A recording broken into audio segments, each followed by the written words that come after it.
নাকি আবার ব্লক করে দেয়, কোনটা কি করি হন। যাই হোক, পরে সালাম দিছি, আসসালামু আলাইকুম। পরে সালামের উত্তরটা নিয়েছে, ভাই রে ভাই কণ্ঠ শুনে একবারে ফিদা 20 টাকার কথাই ভুলে গেছিলাম গা।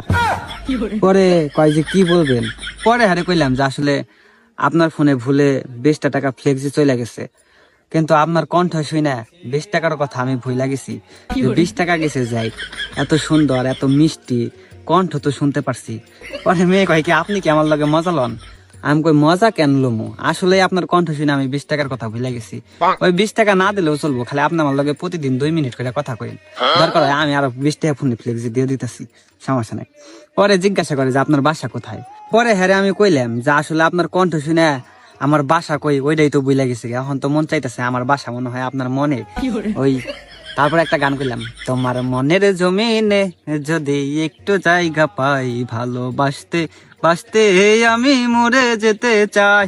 মেয়ে আমার গান শুই না হাসতে হাসতে মুইতা দেওয়ার মতো দশা হয়ে গেছে। পরে মেয়ে আমারে কয় আপনি তো অনেক রসিকতা জানেন। পরে কইলাম আমি এত রসিকতা জানি না, তবে সুন্দর ভয়েস শুনলে সুন্দর কথা শুনলে ভেতর থেকে রসিকতা এমনিতেই জাগে।